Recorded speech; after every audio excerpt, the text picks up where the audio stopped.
pull this up here. Got it. So we're live. So let me adjust this a little bit. There we go. What's up, friends and family? Let me put a mute.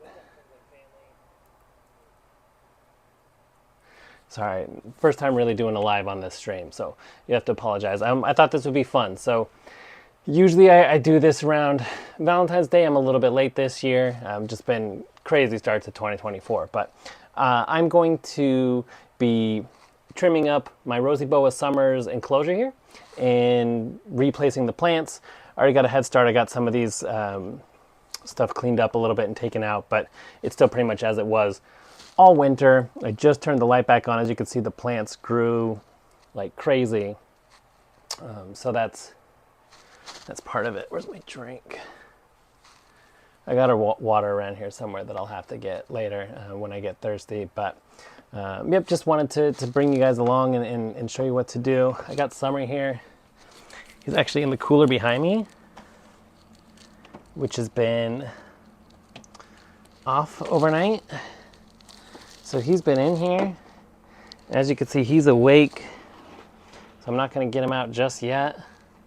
But he's inside of this bin. He was inside this tiny thing for all of winter, and it was inside the wine chiller.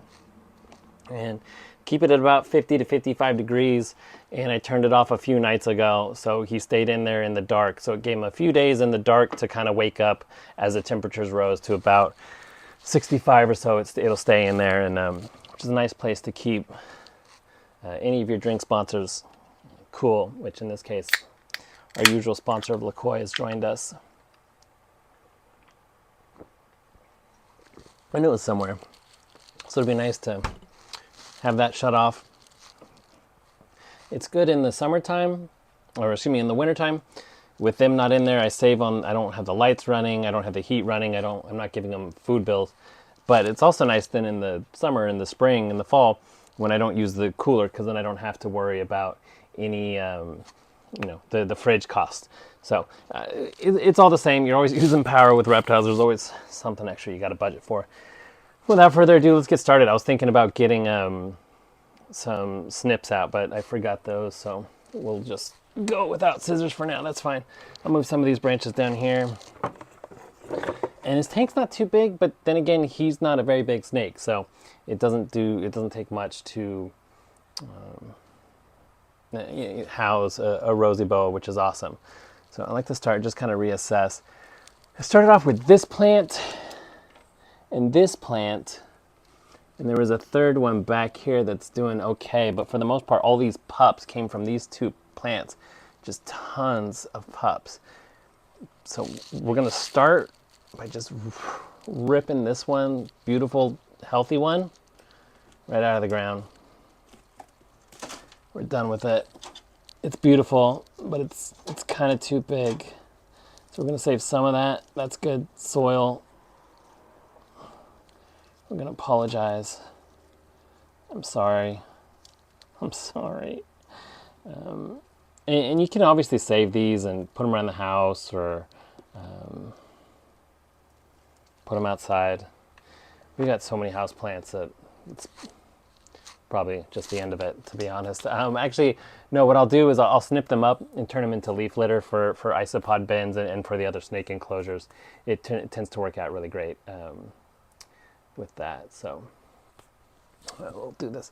And look, and we'll just go through and I'll look at all these little pups that just got super atoliated, and that just means stretched out towards the light just as they grew up, which is really neat to see, kind of on a succulent when they grow up real long like this, because it's supposed to be really bushed in, but because it was so dark when it was growing, it did that. And you can just see these little pups, they just never really got a chance, and they'll grow and they'll green up like that, but they won't get the support that they'll need, and it's not a long-term life.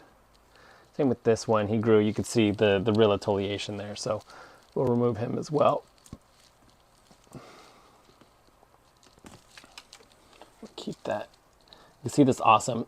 This is, I mean, just something great to see with plants in general. I love how the root ball just gathers and accumulates all that soil and turns it into a singular piece, and that's a great way for water retention. A lot of people that keep bioactive arid species, they think that water's the enemy. The reality is that the way that just roots and soil works, you keep it wet and you keep it damp. You can even put it in a little cup. You can see you don't need a ton of space for a plant even of this size. And you keep that area wet, or at least get the moisture in there, and it does an amazing job. As I can feel it now, it's still a little damp and cool. And I haven't watered this side. This side got a little bit of water today just when I was doing the other plants, but I haven't watered this side in at least 6 days, and I can still feel a little moisture in it, and that's because that's where the water hangs out. So, or because the roots will help keep it in there. And that in turn creates a colony for your isopods, or excuse me, some moisture and humidity that they need. So it's not impossible to keep cleanup crew and that sort of thing in an arid environment while it also stays dry on top, because that's just the nature of plants and the roots and the way that they work. Yep, so we'll keep going here. And I'm going to set up a separate second bin. I don't know if you guys can see, I've got like a trash bin and then like some decor. And then I'll use this one for plants that I want to save but that I need to uproot. So we'll see. So I loved these at the garden center. These cacti.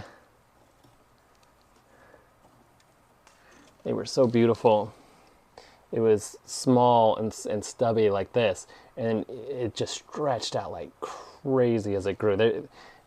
They need extremely bright light, and I wasn't able to provide it in the terrarium, because even this Jungle Dawn bar on top, here we go, here's a good example of a before and after.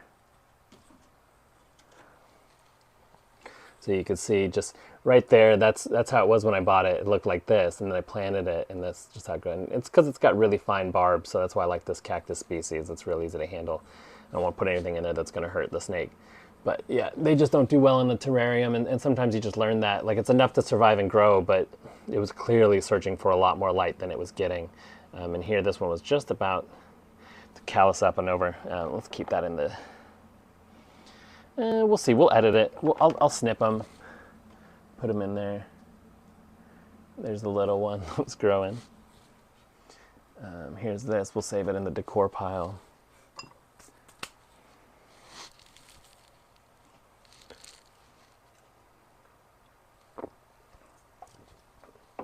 And I do this each spring. It's one of my favorite little traditions or rituals, I guess, of snake keeping is knowing that Summer's back in his tank. He's such a cool little snake. We'll keep that in the decor. I do like these aloe type succulents. So I will keep, oh, and this one's got so many roots and pups. I will save her because she was really prolific, and truth be told, she'll probably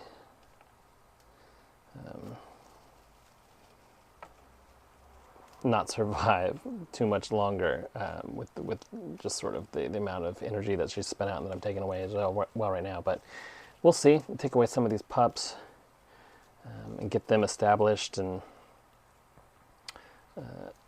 some of the smaller ones that haven't exfoliated too much yet, and plant her deep down. Get rid of all this. See if we could save this. Get rid of all these dead. These are just the dead little leaves of the succulent, which is what those are, even though they're bushy or thick and juicy. They're still leaves. So we'll get rid of that. And some of these dead ones. I mean, we're not just going to lead to rot.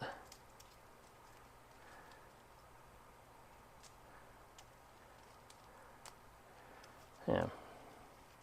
And we'll see. I don't know. I'm not optimistic, but we'll give that a try when we replant everything. So that won't be long from now. But this one looks like one we might want to save. Kill the rest. And the neat thing about some of this too is some of these are growing just like, yeah, like these are on the rock. That's pretty neat. And there's another bush, a whole other bush in there too.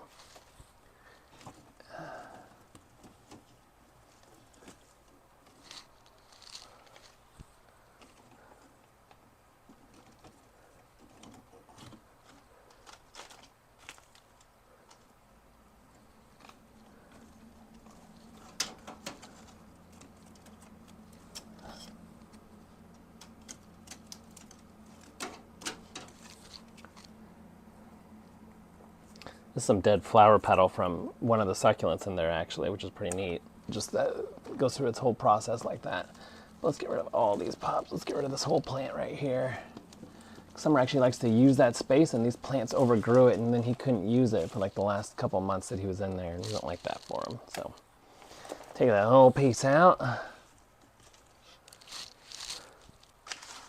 So we got nice leaf litter. We got rocks.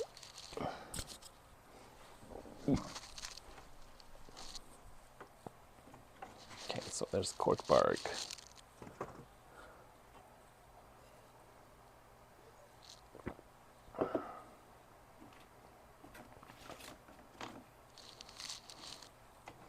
And these were great. I used excavator clay to make sort of like a more solid ground. Oh my gosh, there's a ton of springtails and isopods under there. That is great to see.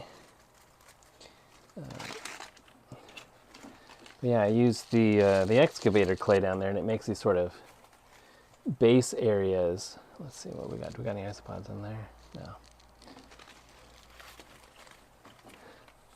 And it's really, really useful. The isopods will burrow into it too, which is neat to see. But I lay it there, and then that's always a good place to keep that extra sphagnum moss down there for the water dish.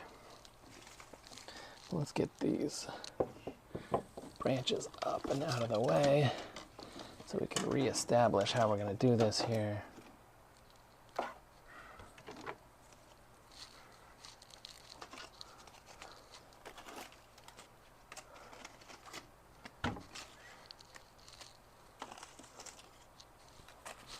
And I'm just kind of clearing some room now too, because I want to reevaluate how I plant some stuff in here, but not change it up too much, because there's an element, there's two things I like to do. I like to, one, give him an element of enrichment and make it so that it's, you know, it's something new that he basically comes home to a new home, and it's something fresh from year after year. That way it's not the same exact cage again and again and again. But at the same time, there's merit in, oh, it's a big ol' dairy cow isopod. And they actually do really well. And like I was saying, a lot of people think they're just a tropical isopod, but they do really well when it dries out too. Powder blues, powder oranges, dairy cows. Okay, so there's actually a fair amount of good open space in here, which I tend to forget because of all the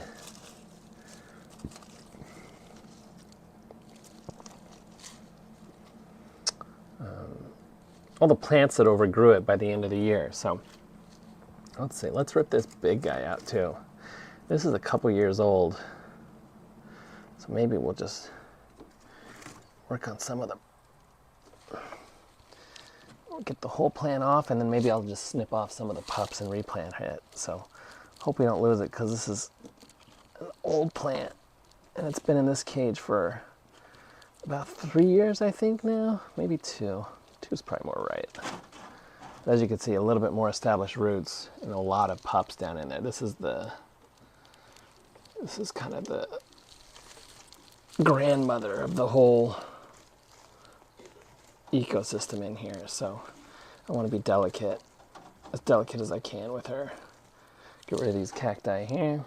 It's going to be gone.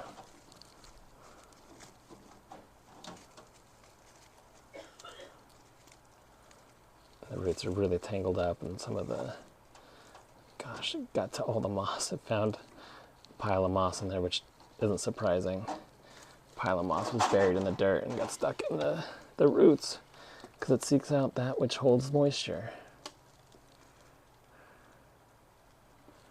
Oh, yeah.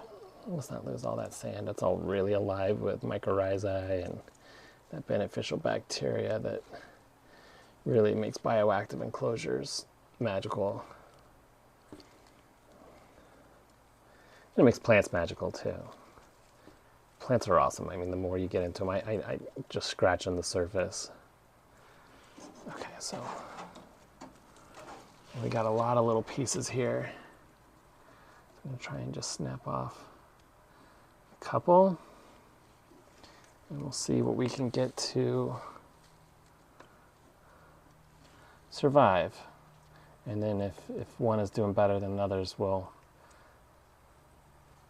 get rid of the others that aren't doing so good and give the one that's doing the best a fair shot.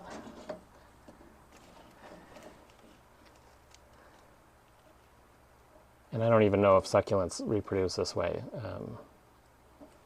I could just be killing all these. I think that one might be the only one that I removed properly.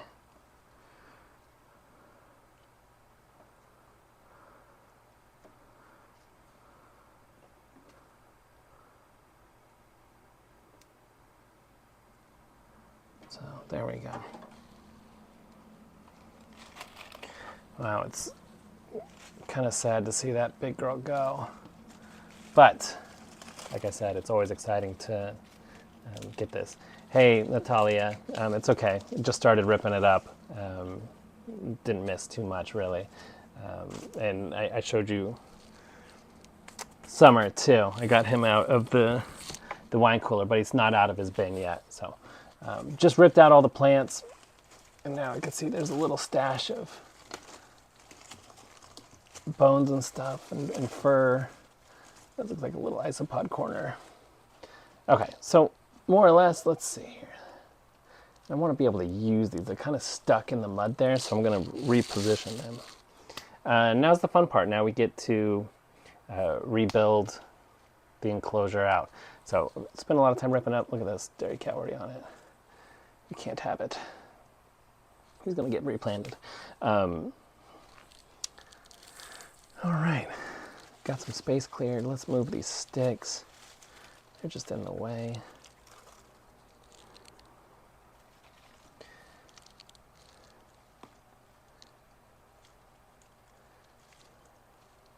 Yeah, last year a lot of these were in here, and it had like kind of this great dried bushy feel, but it quickly broke down and became, I don't know, kind of sloppy in my opinion. So I'm happy to reevaluate where these sticks go and how we're going to use them. So first things first, let's try and replant some of these now. Again, this was one of Summer's absolute favorites, so this time I'm going to feature maybe just a little bit more forward, directly under some of the lights there, and I'm going to protect it with some of these rocks. I find that's one of the most, and then it's just going to loosely sit in a little shallow ditch. I don't want to cover it up too much. Succulents, you don't want to get too much of their vegetation wet. And again, I'm not even sure if that's the proper way to propagate this species, so I could just be killing them all. I hope not. But we'll get that one there and put a little rock to protect it there, because Summer he'll nose around, especially now that it's kind of a new cage. He will stick his little muzzle in and around all these areas and uplift things and get under, and it's him looking for secure places. So it's not him trying to mess with them. So for people like this, do they not like plants? Which is ridiculous. They're not going to care, but they do have an impact on them. So you know, they interact with the world around them, which is part of the reason why I like to give it to them.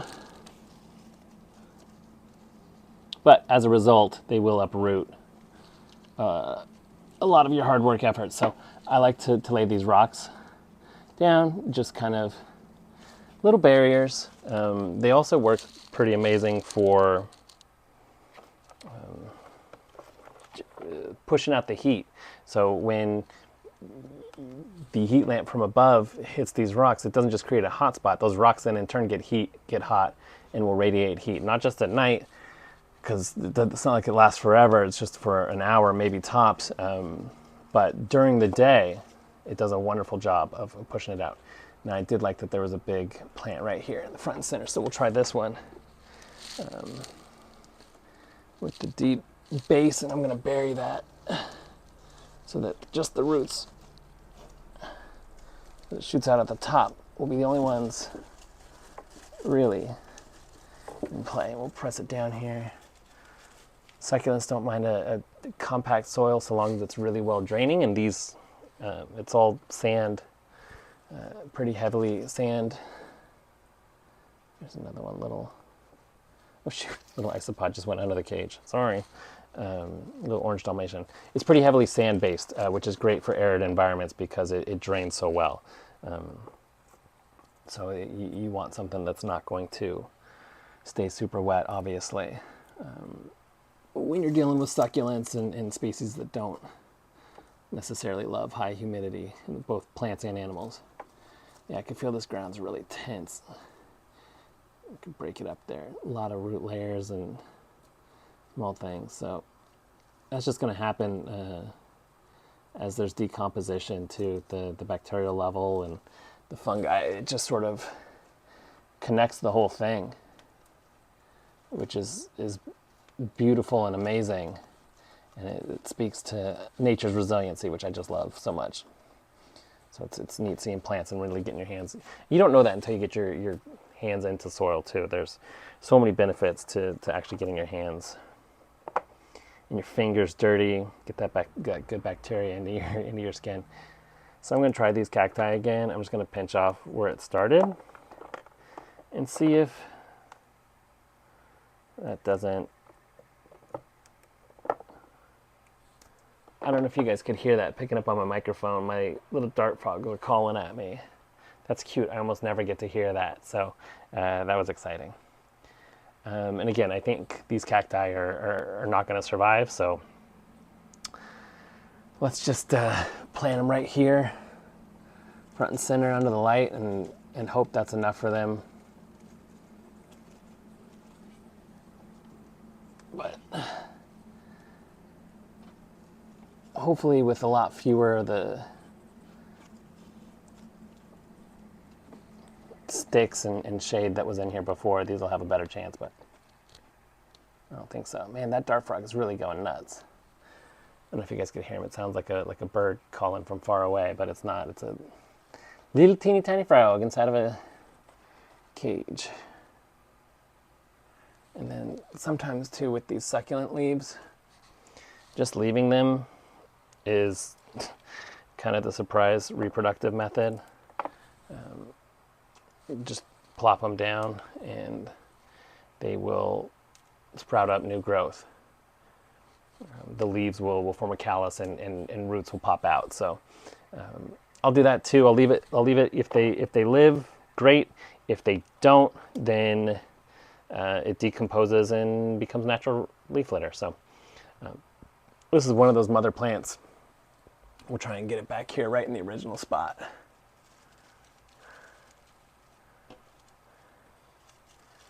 Mother plant. It's not called a mother plant. It's from the mother plant that has gone from so many of his vivariums. Okay, so that's where I normally like to keep his water. It's already got a chance. I got these dirty from putting all the stuff on it, but when before I turned on the camera, I'd gotten these all cleaned out. I messed it up with the core, but at least it's fresh dirt and not old dirt, so I could wipe it out. So that's good there. And I don't think I want to go too much. Like I said, there's a lot of extra sticks that I've gotten here that I've already taken out, and I think I'm just going to leave those because I think it went too much. But he did like having this area. Oops. There he goes again.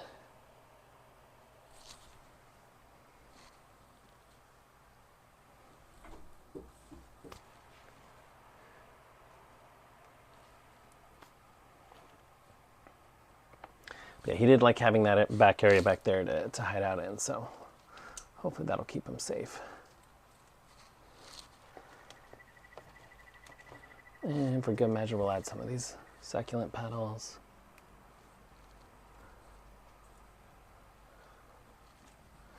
Like I said, you never know what's going to spring up roots, so I like to mix it all in. And he loved... A funny thing about the snake, so even though he's almost 3 feet long, he fits inside this tiny little seed pod, and I don't know, again, what type of seed this is. It's huge. and super hard. So I was using it under the warm side, and he would just curl up under this, and it was beautiful. It was like 80 degrees in there, and it just shows you just how much they love a super tiny, like the tiniest squeeze they could get into. That's what they're going into. So I like to get this in there, really just wedge it. I'm not going to move this. I really like the way that turned out, and it's good because it just starts to peek into the warm side over there, but it's mostly just about light. That's how this guy keeps getting out. Stay in there, isopod. So then I got to decide if I want to keep this on the warm side or the cool side, and I think I'm going to switch it up. I'm going to think I'll put this back here on the hot side. A little different. Yeah, and then I'll put this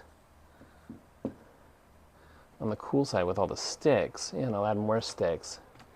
And he'll feel extremely secure right in there. So yeah, that'll be good. I like that.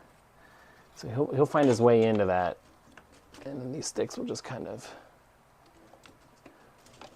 be in the vicinity. So I will use them. So there's always a use. That's why I'm glad I don't just throw stuff away. Yeah, so he'll be able to get in and out from under that. And it's going to be like a super secret hiding spot for him. He's going to love it.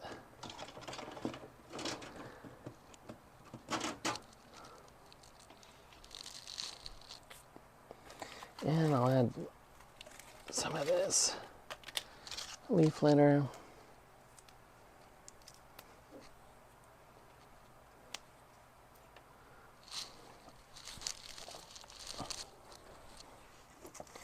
And the sticks too and not only are they good for climbing too, and decor and using it, you want to put them underneath light and stuff too, because it'll create sort of that dappled shade area underneath. But it's also, once it's in the substrate, it's just more decomposing organic matter too. So that's isopod food. That's the bioactive bacteria food. It's all part of it too. So, and these are great. I don't know if you ever bioactive items. These magnolia seed pods are super fantastic because of all these tiny little pockets. They hold on to moisture extremely well. So it's water for the environment, the whole vivarium, but also for baby isopods. They love to raise their babies in these because it's food and security all in one. So it's like having a baby in an edible nursery. Nope, stay in. If you do have dairy cow isopods, they're very adventurous, and they do love to get out of the enclosure. So you will find them at various places across your house. But they're harmless, obviously, so not really a concern. Maybe you should keep mourning geckos and let those escape all over your house to eat the loose isopods and fruit flies from your various herb activities. And have a cat in your home to take care of the gecko population when that gets too high. We'll move this out here. And it's pretty small right now. These plants are teeny tiny, but I'm gonna let them obviously grow up, and they're gonna get much more impressive. So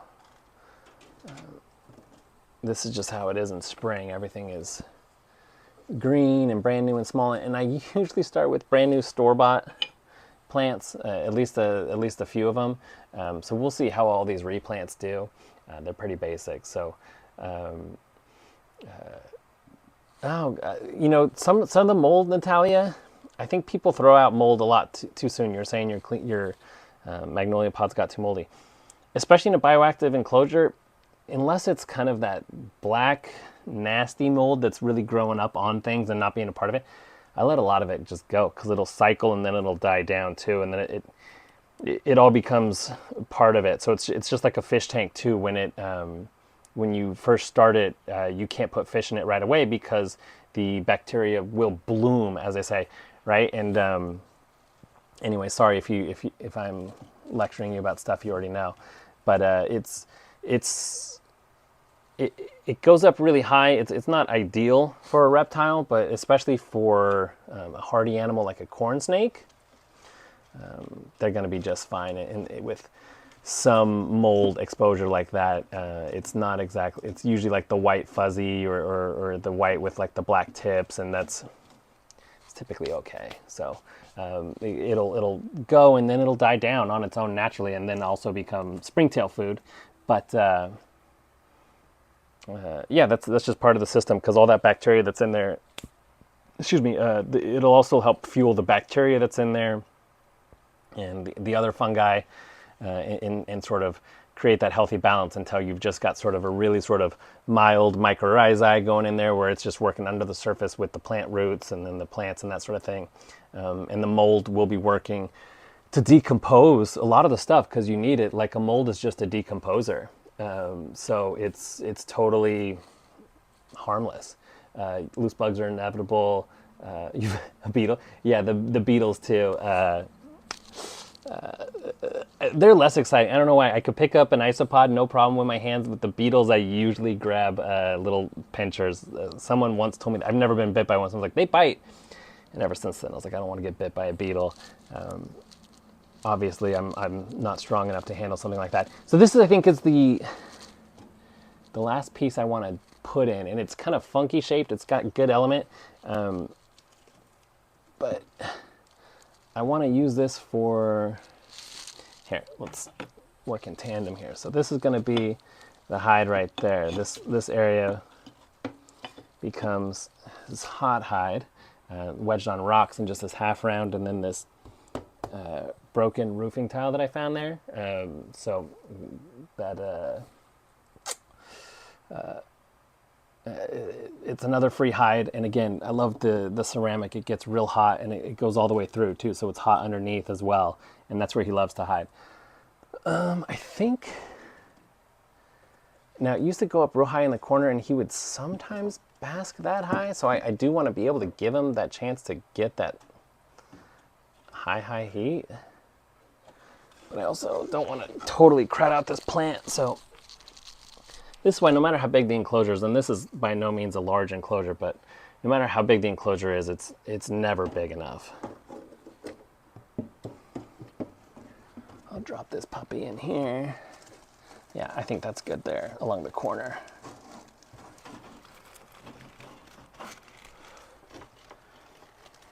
So it goes back there. Now, we'll dig out a spot for it.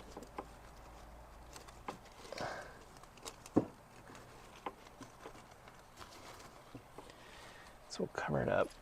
Yeah, there we go. I like that branch right there. And then we'll just kind of extend the hot hide with this cork, and that way he can get under one that's shady underneath, that's a little bit more natural, and then this one that's shady but also hot because of the ceramic. I think that'll work nicely.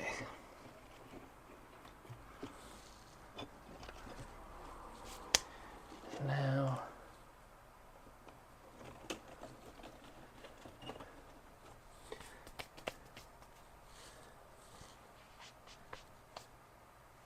makes you want to keep working on your enclosure but taking a break.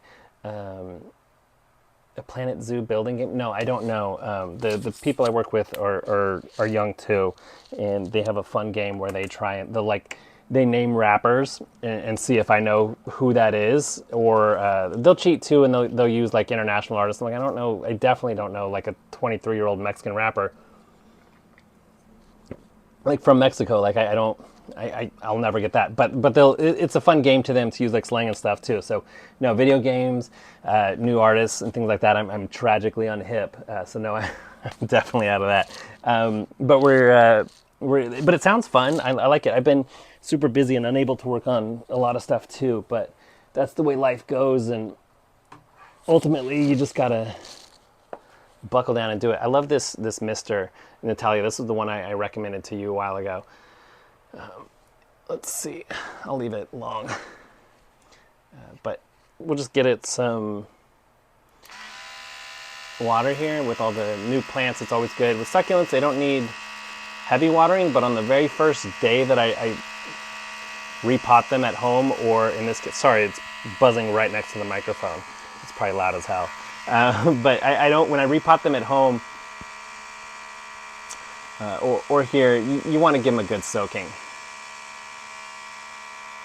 really encourage those roots to grow. And of course, all those leaves that I just dropped down, they need to dry off, so they're getting the opposite of what they need.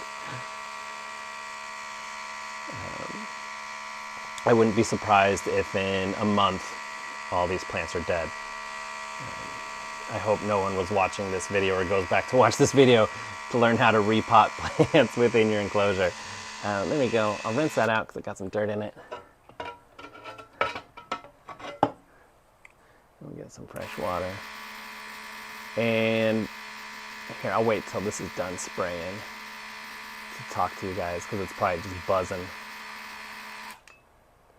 So the fun thing about this snake is that he's a desert dweller, right? So to him, moisture isn't the most common thing in the world. So even though he has this big water dish there, he'll use it, and he might use it now. He's had a water dish with him, but still it didn't get changed all the time as much as this one does. So he might be excited about the fresh water. But 90% of the time he comes and he drinks water right out of the pockets of the leaves, or off that, or really especially off the glass because it comes in those big droplets. So I think that's just the neatest thing for observation. Well, let's say hi to Summer. I'm excited to get him. And again, so this is just his super less than adequate enclosure for brumation. Hi, buddy. He's hanging on to it. And this is a common Rosy boa thing too. So all snakes will do this, but they press out their bodies, and that's a defense mechanism to work in crevices. So you'll find that in a lot of the species, your desert king snakes and things like that. A lot of rock dwelling species, because if a predator wanted to come and pick him out from a cave like that, it makes it really difficult. And honestly, the real reason I did this whole video live was to show you guys Summer. Summer is my Rosy boa. He is a St. Gabriel Mountain locality of some sort, according to the pet store where I picked him up. But if you can see here, he's only got one eye. So lots of good jokes there about a one-eyed snake. Use your imagination. There it is. His right eye's missing. Sorry. As you can see, they're not arboreal snakes. So if you ever hold them, it's good to support them because they will fall. I've had him on my shoulders before and he fell, freaked me out, and realized I can never do that again. But yeah, I got an upcoming video on these guys and just how awesome they are. If I weighed him, I could tell you that he didn't lose a single gram, and he hasn't eaten since September. So super cool to have a North American species that hibernates like this. Love having them, love keeping them. Slowest moving boa in the world, which is kind of a unique fact, but I think they make just great pets. I just want to examine him, make sure he's breathing good. I usually don't keep water in with him the whole time he brumated, but this time I did. And usually they'll have kind of like a tough swallow when they have an RI. They really show that lump, at least from what I see in the community. But these guys make awesome pets, so I'm just checking that out because it looks a little puffy, but I think not. I think he's perfectly healthy, which is just, what we hope for. But I love these snakes. They're awesome, and normally he takes a little bit longer to kind of snap out of it and start sniffing stuff, and I'll just hold him and he'll just be curled the whole time. But again, I turned the power off on his fridge about 3 days ago, so he's room temperature, which you can see I got the window open. It's in the low 60s most of the time. And we're just starting to warm up here in Southern California, so I'm excited about that. And he's gonna bite. That's funny. So he's already looking for food. So they'll do. They do not have a defensive bite. The Rosy boa. I mean, they might, but they typically have a food response bite more than others. And he is really easy to deal with that because he's super, super slow and pragmatic. He puts his head on you and just presses into it. So he's really easy to spot when he's about to do it because he really digs in. But also that's how he travels around the ground, because that same locomotion that goes between the rocks, he pushes things with his head just to see if he could grab on and grab purchase with it. And they kind of press out against the walls more like Spider-Man, more than a snake that's going to wrap around things. But let's put him in here. And so he's got, so as you can see, like he's pushing on the ground, so he's not going over things. He's got a deep heat projector on this side. I used to have a spotlight bulb, which I might replace, but for now it's empty. So deep heat projector, I'm going to replace that with the Reptile Systems infrared gold 50 unit piece, because I think those are awesome, and it'll give a really big range of heat, although this might be too short, so I got to look into that. But either way, that's the bulb. He seems to prefer the deep heat projector the most. Halogen, he didn't love eating when he was on that deep heat projector. He eats more food, so that's just what I go with. What's up, Paul? Yeah, that's him. He's in his cage. As you can see, it's a good length for him. He's not much shorter than it. Always would love to go bigger, but it is what it is, and I'm super happy with this one. I still need to clean up the glass, but I don't want to do that today, and I'm certainly not going to make you guys watch me do that. And I need to install his UV bulb. I got the Luminize for him too. So, oh, there's my free gift. I love lightyourreptiles.com. I really do. So I don't want this to sound like I'm making fun of them, but they always throw, like on the box, a sticker like free gift, and I'm like, holy crap, a free gift. You know, I just spent several $100s with them. I wonder what they could have possibly thrown in. And it's always like this pin. But I mean, it's pretty cool. It's got a pin light in it, so you get to see that. And it's it's one of those funny things, like whenever I need a pin, my Light Your Reptiles pin is always around. So I kind of make fun that that's the very exciting free gift that we get, but at the same time, like, I need it. So thanks, Todd, at Light Your Reptiles, for the free gift. I wish the Luminize was free. It's not, but I am sponsored by LaCroix, so if you want the best tasting essence of water,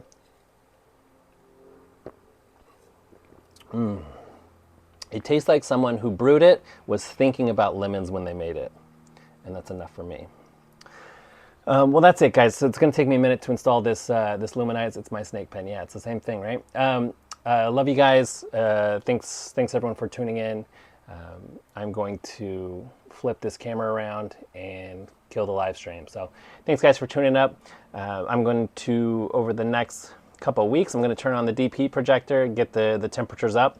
5 degrees to start, 10 degrees the next one, and then he maxes out around 85 right here to about 80 under here, and in the 90s up here, and it'll obviously be probably really hot right here, but he'll perch up every now and then right there. We'll see. Let's see how stable that is. I need to fix that.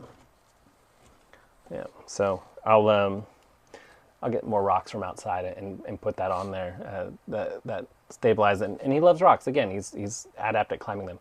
But as you can see, he's going in right now. He's already gone into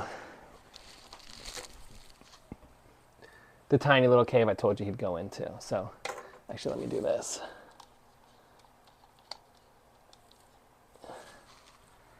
Yeah.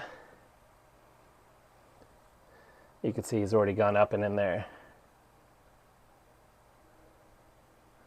Can't get a good angle, but that's kind of what I wanted. I wanted it to be his little reclusive hideaway place, so that he can feel like he's safe and secure. So can you see him down there?